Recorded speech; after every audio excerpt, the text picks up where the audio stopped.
Join বন্ধুরা, তোমরা দেখছো তোমাদের পিরিয়ড চলে না হ্যাচ বর্ডার ফোর্স একাডেমি। তোমাদের সামনে যে অফিসিয়াল নোটিফিকেশনের বিজ্ঞপ্তি দিলাম তোমরা অন স্ক্রিন দেখতে পাচ্ছ। রেলের ICF পদে নতুন নিয়োগ, যেখানে তোমাদের নিয়োগের বিজ্ঞপ্তি পাবলিশ করছে 2024 সেশনের, যেখানে তোমরা মেল ফিমেল প্রত্যেকে আবেদন করতে পারছো। এখানে তুমি মাধ্যমিক পাস করছো, তাহলে এখানে তুমি আবেদন করতে পারছো। শুধুমাত্র মাধ্যমিক পাস, প্রত্যেকে অনলাইনের মাধ্যমে আবেদন করতে হবে। বর্তমানে অনলাইন আবেদন চলছে, যেখানে এখানে কোনো রকম পরীক্ষা দিতে হবে না। এখানে সরাসরি ইন্টারভিউর মাধ্যমে এবং ডকুমেন্টস ভেরিফিকেশনের মাধ্যমে নিয়োগটি করাচ্ছে। তোমরা চাইলে আবেদন করতে পারছো। যেখানে আবেদনের শেষ তারিখ তোমাদের কিন্তু 21/6/2024, যেখানে জুন মাসে তোমাদের কিন্তু আবেদন শেষ হয়ে যাবে। এর মধ্যে তোমাদের প্রত্যেকে আবেদন করতে হচ্ছে, প্রত্যেকে অনলাইনের মধ্যে আবেদন করতে হবে। ভিডিও সম্পূর্ণ দেখে এলিজিবল হলে আবেদন করতে পারো।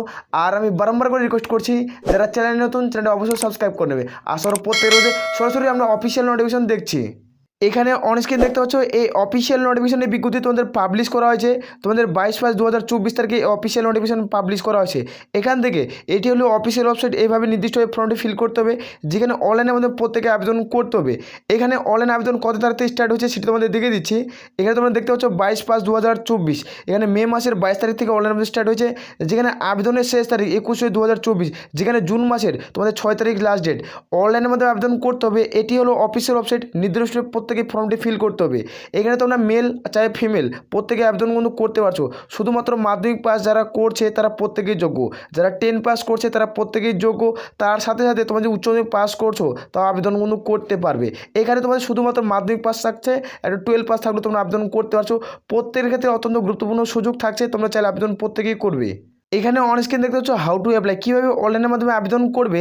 যেটা তোমাদের ICF যেটা অফিসিয়াল ওয়েবসাইট, এটার মাধ্যমে এখানে প্রত্যেকে অনলাইনের মধ্যে আবেদন করতে হবে। অনলাইনের মধ্যে প্রথমে যখন তুমি আবেদন করতে প্রবেশ করবে, তোমাদের প্রথমত রেজিস্ট্রেশন করতে হবে। রেজিস্ট্রেশন ID এবং তোমাদের DOB দিয়ে তোমাদের একটা পাসওয়ার্ড ক্রিয়েট করতে হবে। যে পাসওয়ার্ড ক্রিয়েট করার পর তোমাদের অনলাইনের মধ্যে ফর্মটি ফিল করতে হবে। এখানে অ্যাপ্লিকেশন ফিস কত টাকা লাগবে, তুমি স্টেপ বাই স্টেপ ভিডিও চাও কীভাবে তুমি আবেদন করবে অবশ্যই কমেন্ট করে জানাও, অবশ্যই তোমাদের হেল্প করবো এবং স্টেপ বাই স্টেপ ভিডিও তোমাদের বানিয়ে দেবো। এখানে তো দেখতে পাচ্ছ যেখানে প্রত্যেকে 100 টাকা আবেদনের মূল্য দিতে হবে। যারা UR জেনারেল OBC ক্যান্ডিডেট তাদেরকে 100 টাকা আবেদনের মূল্য দিতে হচ্ছে। যারা SC ST PW ক্যান্ডিডেট, তাদের উমেন ক্যান্ডিডেট, তাদেরকে কোনো রকম আবেদনের মূল্য কিন্তু দিতে হবে না। তোমরা প্রত্যেকেই জানো একটা ভালো ভ্যাকান্সি যেহেতু নিয়োগ করা আছে। এখানে এজ লিমিট কী রয়েছে, শিক্ষাগত যোগ্যতা, সেটি তোমাদের প্রত্যেকেই দেখে দিচ্ছি। এখানে অন স্ক্রিন দেখতে পাচ্ছ যেটা তোমাদের এজ লিমিট ক্যালকুলেট করা হবে তোমাদের 21/2024 অনুযায়ী তোমাদের বয়স ধরাবে। এর মধ্যে যাদের বয়স হবে তারা প্রত্যেকেই আবেদন করতে পারবে। এখানে তোমাদের দেখে দিচ্ছি তোমাদের কিন্তু এজ লিমিট কীভাবে ক্যালকুলেট করা হচ্ছে সেটি তোমাদের দেখে দিলাম। এখানে যারা মাধ্যমিক উচ্চ মাধ্যমিক পাস করছে তারা প্রত্যেকে আবেদন করতে পারছো। এখানে দেখতে পাচ্ছ নন ITI, এখানে কোনো ITI প্রয়োজন পড়ছে না। এবং যারা ITI ক্যান্ডিডেট তাদের ক্ষেত্রে তোমাদের 15 থেকে 24-এর মধ্যে বয়স হতে হবে। যাদের ITI করছো, তুমি ধরো না এখন মাধ্যমিক পাস করছো, মাধ্যমিক পাস করার পর তুমি ভাবছো ITI করবে, ITI করে তুমি যে কোনো সরকারি চাকরির জন্য প্রস্তুতি নেবে, তো যারা ITI করা রয়েছে তারা আবেদন করতে পারবে। তাদের ক্ষেত্রে 15 থেকে তোমাদের 24-এর মধ্যে বয়স হতে হবে, তারপরে তোমরা এখানে যোগ্য। আর যেমন যারা নন ITI, যারা ITI এখনও মাধ্যমিক পাস করছো, এখন ITI করে এখন ধরুন তুমি উচ্চ মাধ্যমিক এবং গ্র্যাজুয়েশন তুমি কমপ্লিট করতে চলছো, তাহলে তোমাদের ডিলেট কোর্স করছো, তাহলে তোমাদের কী হবে, তাহলে তোমাদের 15 থেকে 22-এর মধ্যে তোমাদের বয়স হতে হবে, তারপরে তোমরা যোগ্য। যারা আপার তোমরা দেখতে পাচ্ছ যারা SC ST প্রার্থী তারা প্রত্যেকে 5 বছরের ছাড় পাচ্ছে। যারা SC ST প্রার্থী তারা 5 বছরের ছাড়, আর যারা OBC প্রার্থী তারা কিন্তু প্রত্যেকে 3 বছরের ছাড় পেয়ে যাচ্ছে। এখানে প্রত্যেকটি ডাটা উল্লেখ করা আছে, তোমরা চাইলে এখানে চেক আউট করতে পারো। আসর প্রত্যেক রয়েছে। আর এখানে তোমরা যারা আপার ডিভিশন যারা এক্স সার্ভিসম্যান তারা 10 বছরের ছাড় পেয়ে যাচ্ছে। যারা তোমরা প্রত্যেকে যোগ, যারা এলিজিবল বলে মনে হবে তারা প্রত্যেকে আবেদন করবে। এখানে এই হিসাবে তোমাদের বয়স কিন্তু ক্যালকুলেট কিন্তু করা হচ্ছে। তারপরে দেখুন এডুকেশনাল কোয়ালিফিকেশন মানে শিক্ষাগত যোগ্যতার কী প্রয়োজন পড়বে। এখানে মিনিমাম এডুকেশনাল কোয়ালিফিকেশন মানে শিক্ষাগত যোগ্যতা। এখানে তোমাদের অ্যাপ্রেন্টিস হিসাবে কিন্তু এই নিয়োগের বিজ্ঞপ্তি পাবলিশ করছে। যারা এক্স সার্ভিস মানে ITI করছে তারা যোগ্য। এখানে কোয়ালিফিকেশন, এখানে তোমাদের ট্রেনিং, এখানে তোমাদের ট্রেনিং হিসেবে তোমাদের নিয়োগটি করা হবে। এখানে দেখো যারা ফিটার তোমরা পদে আবেদন করবে, তাদের ক্ষেত্রে যারা মিনিমাম তোমরা কিন্তু 10 পাস করছো, উইথ ফর 10 পাস এবং 50% নাম্বার রয়েছে, তারা প্রত্যেকে যোগ্য। সায়েন্স ব্যাকগ্রাউন্ড থেকে তুমি মাধ্যমিক পাস করছো তাহলে আবেদন কিন্তু করতে পারছো। আর এবং তারা সায়েন্স ম্যাথ যারা মানে 10 টু হিসেবে 12 পাস করছে, তাদের ক্ষেত্রে 10 to 12 পাস মানে উচ্চ মাধ্যমিক পাস করছে, তারা এখানে আবেদন করতে পারছো। যেখানে ন্যাশনাল ট্রেড তোমাদের কোনো সার্টিফিকেট থাকে খেলাধুলার, তাও তোমরা এখানে আবেদন করতে পারবে। যেখানে ন্যাশনাল কাউন্সিল যেমন ভলেন্টিয়ার ট্রেনিং সেন্টার, যেখানে কাউন্সিল ভলেন্টিয়ার ট্রেনিং 1 ওয়ার্ডস, যেখানে তোমাদের কোনো খেলার বা কোনো তোমাদের ট্রেনিংয়ের কোনো সার্টিফিকেট রয়েছে, ITI কোর্সে কোনো সার্টিফিকেট থাকছে, তাহলে 1 বছরে তাও তোমরা আবেদন করতে পারবে। আসলে প্রত্যেকের বোঝা গেছে। যেখানে তোমাদের কার্পেন্টার পদে নিয়োগ করেছে, এখানে দেখতে কার্পেন্টার পদের ক্ষেত্রে তুমি মাধ্যমিক পাস করছো এবং 50% নাম্বার আছে, তাও তুমি যোগ্য। এবং তোমাদের 50% নাম্বার না থাকে তুমি উচ্চ মাধ্যমিক পাস করছো, যেখানে তোমরা কিন্তু উচ্চ মাধ্যমিক পাস করার পর তোমাদের কিন্তু উচ্চ মাধ্যমিক পাস করছো ম্যাথ এবং সায়েন্স, এখানে কিন্তু লাগছে না। এটি প্রথমবার পোস্টের ক্ষেত্রে দেখলাম ম্যাথ সায়েন্স কিন্তু লাগছে। এই দ্বিতীয় নম্বর পোস্ট যারা কার্পেন্টার পদে আবেদন করবে তাদের ক্ষেত্রে ম্যাথ সায়েন্স কোনো প্রয়োজন পড়ছে না, শুধুমাত্র উচ্চ মাধ্যমিক পাস করছো তাহলে এখানে তুমি আবেদন করতে পারছো। এখানে কোনো তোমাদের আইটির কোনো সার্টিফিকেট থাকে, দেখতে পাচ্ছ যেখানে কাউন্সিল, যেখানে ভলেন্টিয়ার তোমাদের ট্রেনিং, তোমাদের যদি কোনো সার্টিফিকেট থাকে তাও তুমি যোগ্য। এখানে যদি কোনো সার্টিফিকেট না থাকে, স্টেট কাউন্সিল অফ যে কোনো খেলাধুলার সার্টিফিকেট থাকে তাও তুমি আবেদন করতে পারছো। আসর প্রত্যেক 1 বছর যদি সার্টিফিকেট থাকে তাও তুমি এলিজিবল, যদি না থাকে তুমি উচ্চ মাধ্যমিক পাস করছো তাও তুমি এখানে আবেদন করতে পারছো। যারা এখানে তোমরা এই পদে আবেদন করবে সিস্টেম পদ, এই সিস্টেম পদের ক্ষেত্রে যারা আবেদন করবে তাদের ক্ষেত্রে 10% 50% নাম্বার লাগবে। এখানে শুধুমাত্র তাদের ক্ষেত্রেই চাচ্ছে যারা তোমরা আবেদন করবে কম্পিউটার, তোমাদের কম্পিউটার সম্বন্ধে জ্ঞান থাকতে হবে এবং তোমাদের যদি ন্যাশনালের কোনো সার্টিফিকেট থাকে তাহলে এলিজিবল, যদি না থাকে তাহলে স্টেট কোনো গভর্নমেন্টের যে সার্টিফিকেট থাকে তাহলে তোমরা আবেদন করতে পারছো। এখানে আইটিআই এবং নন আইটিআই প্রত্যেকেই এলিজিবল, যারা মাধ্যমিক পাস এবং উচ্চ মাধ্যমিক পাস করছো প্রত্যেকেই এলিজিবল। যারা ফ্রেশারের পদে আবেদন করবে, ফ্রেশার কোয়ালিফিকেশন তোমরা দেখতে পাচ্ছ এখানে, তোমরা প্রিন্টার, তো ফাইটার, তো কার্পেন্টার, তো ওয়েদার, তারপরে এমএলটি এই পদে যারা আবেদন করবে তার প্রত্যেকটা পদের ক্ষেত্রে মাধ্যমিক পাস এবং 50% নাম্বার না উচ্চ মাধ্যমিক পাস লাগছে, 2 বছরের তোমাদের অভিজ্ঞতা থাকতে হবে। আর যারা কার্পেন্টার পদে আবেদন করবে 10 পাস 50% নাম্বার লাগবে এবং উচ্চ মাধ্যমিক পাস করা থাকলে তোমরা এলিজিবল, এখানে কোনো আইটিআইয়ের কোনো প্রয়োজন পড়ছে না। যারা ওয়েল্ডার পদে আবেদন করবে 10 পাস, তোমাদের 50% নাম্বার লাগবে, নাহলে তো উচ্চ মাধ্যমিক পাস করা থাকলে তোমরা আবেদনের যোগ্য। 1 বছর 3 মাস তোমাদের কিন্তু এখানে 1 বছর ট্রেনিং সেন্টার কিন্তু কমপ্লিট করা থাকতে হবে। এইভাবে তোমাদের নিয়োগ করা আছে। যারা তোমাদের এমএলটি পদে আবেদন করবে তাদের 12 পাস উচ্চ মাধ্যমিক পাস করা থাকতে হবে, ফিজিক্স, কেমিস্ট্রি, বায়োলজি তোমাদের সাবজেক্ট থাকতে হবে।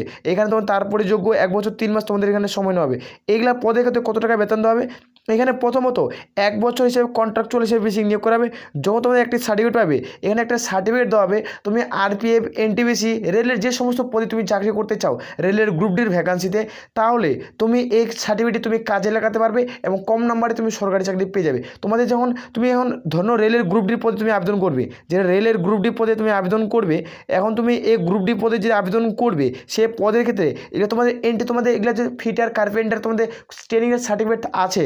এখানে তোমাদের 100 মার্কের পরীক্ষা হয়, এই 100 মার্কের মধ্যে তুমি যদি 30 পাও তাহলে তুমি পাস করে যাবে, তখন তোমার কাছে এমটিপিসির তোমাদের অ্যাপ্রেন্টিসের তোমাদের সার্টিফিকেট থাকছে। এই হিসাবে এখানে নিয়োগ করে। এই সার্টিফিকেটটি অনেকটা মূল্যবান বলে মনে হয়, আমি মনে করি যে এই সার্টিফিকেট প্রত্যেকে করে রাখা উচিত। এখানে তোমাদের বেতন দেওয়া হবে। আর কিছু পোস্টের ক্ষেত্রে কি না, এই পোস্টের ক্ষেত্রে যারা আবেদন করবে তাদের ক্ষেত্রে তো পার্মানেন্ট পোস্ট করে নেয়। এখানে কিছু কিছু বহু প্রার্থী রয়েছে যারা পার্মানেন্ট পোস্টে এখানে জব পোস্টিং করছে। এখানে বহু প্রার্থী রয়েছে কিছু কিছু পোস্ট, তোমরা পার্মানেন্ট পোস্টে জব পোস্টিং করতে পারছো এবং 60 বছরের জন্য। এখানে ভালো লেভেলের স্যালারি কিন্তু দেয়। এখানে কোনো রকম পরীক্ষা হবে না, এটি কিন্তু প্রত্যেকে মাথায় রাখবে। এখানে নো এক্সাম, এখানে যারা মাধ্যমিক পাস করছে তারা কিন্তু প্রত্যেকে আবেদন করতে পারছে। যারা মাধ্যমিক পাস করবে তারা প্রত্যেকেই এলিজিবল। এখান থেকে তোমাদের ফাইনাল বেসিক মেরিট লিস্ট কিন্তু তৈরি করা হবে। এখানে তোমাদের কত টাকা স্যালারি দেওয়া হবে সেটি তোমাদের দেখে দিচ্ছি। এখানে যারা মাধ্যমিক, উচ্চ মাধ্যমিক পাস করছে তাদের ক্ষেত্রে এখানে দেখতে পাচ্ছ যারা ফ্রেশারে পদে আবেদন করবে, যেগুলো তোমাদের 10 পাস মানে স্কুল পাস আউট করা থাকলে, মানে 10 পাস মাধ্যমিক পাস করছো, এখানে পার মান্থ তুমি 6000 টাকা স্যালারি পাচ্ছ। আর যারা ফ্রেশারে আবেদন করবে, যারা 12 পাস, তাদের ক্ষেত্রে 7000 টাকা পার মান্থ স্যালারি থাকছে। যারা এক্সারভিস মানে আইটিআই এবং নন আইটিআই যারা করছে তাদের ক্ষেত্রে 7000 টাকা পার মান্থ স্যালারি থাকছে। মানে যারা আইটিআই করছে তাদের ক্ষেত্রে তোমার ন্যাশনাল অর স্টেট সার্টিফিকেট যদি থাকে হোল্ডার, তাহলে তুমি 7000 টাকা পার মান্থ স্যালারি পেয়ে যাচ্ছ। এটা ভালো জব, যেখানে তোমরা প্রত্যেকে আবেদন করতে পারছো। এখানে কিন্তু অ্যাপ্রেন্টিসশিপ ট্রেনিং হিসেবে তোমাদের প্রথমত নিয়োগ করায়। তারপরে তোমাদের কিছু পোস্টের ক্ষেত্রে এখানে কিছু প্রার্থীকে তোমাদের কিন্তু পার্মানেন্ট 60 বছরের জন্য এখানে জব পোস্টিং দেওয়া হয় এবং কিছু পোস্টের ক্ষেত্রে যারা সার্টিফিকেট নিয়ে বাড়িয়ে যায়, তো রেলের গ্রুপ ডি, এনটিপিসির ভ্যাকান্সিতে এগুলো তোমরা চাইলে এখানে বেনিফিট তোমরা ছাড় পেয়ে যাবে। আমার মনে হয় তোমরা এই পদে চাকরি করে তোমরা আবেদন করতে পারো। আর আমি বারমতটা শূন্য পদ রয়েছে, শূন্য পদগুলো তোমাদের দেখে দিচ্ছি। এখানে প্রথমে স্কিল ডাউন করে আসলে তোমরা দেখতে পেয়ে এটাতে নিয়োগ করেছে, যেখানে চেন্নাই কোচ ফ্যাক্টরি তোমাদের চেন্নাইতে নিয়োগ করেছে। তোমাদের চেন্নাইতে প্রথমত জব পোস্টিংটি হবে এখানে তোমাদের এই ধরনের, এটা হলো অফিসিয়াল ওয়েবসাইট, পার্মানেন্ট তোমাদের অফিসিয়াল অ্যাড্রেস। এখানে তোমরা দেখতে পাচ্ছ প্রত্যেকে অনলাইন ফিল করতে হবে। এখানে টোটাল তোমাদের 1010টি শূন্যপদ রয়েছে, তোমাদের 1010টি শূন্যপদে এই নিয়োগের বিজ্ঞপ্তি পাবলিশ করছে। এখানে তোমাদের কার্পেন্টার, ইলেকট্রিশিয়ান, ফিটার, সমস্ত পদে প্রিন্টার, ইলেকট্রিশিয়ান, টোটাল পদ 670টি। এভাবে তোমার টোটাল পদ দেখতে যাবে। টোটাল ভ্যাকান্সি তোমাদের কিন্তু ভ্যাকান্সি তোমরা পেয়ে যাবে। টোটাল ভ্যাকান্সি এখানে উল্লেখ করা হয়েছে কোন পোস্টে কোন কাস্টের ক্ষেত্রে কত ভ্যাকান্সি থাকছে। এখানে কাস্ট অনুযায়ী তোমাদের ভ্যাকান্সি ভাগ করা হয়েছে, যেখানে তোমাদের 1010টি ভ্যাকান্সিতে নিয়োগ করা আছে। তোমরা এখানে মেল চাই ফিমেল প্রত্যেকে আবেদন করতে পারছো। আর যারা SC/ST প্রার্থী রয়েছে তারা 5 বছর ছাড়, ওবিসি প্রার্থী রয়েছে তারা 3 বছরের ছাড়। আশা করবো এই ভিডিওটি দেখে প্রত্যেকের বুঝেছে। তাহলে বলে আমরা ভিডিওটি শেষ করছি। জয় হিন্দ, জয় ভারত।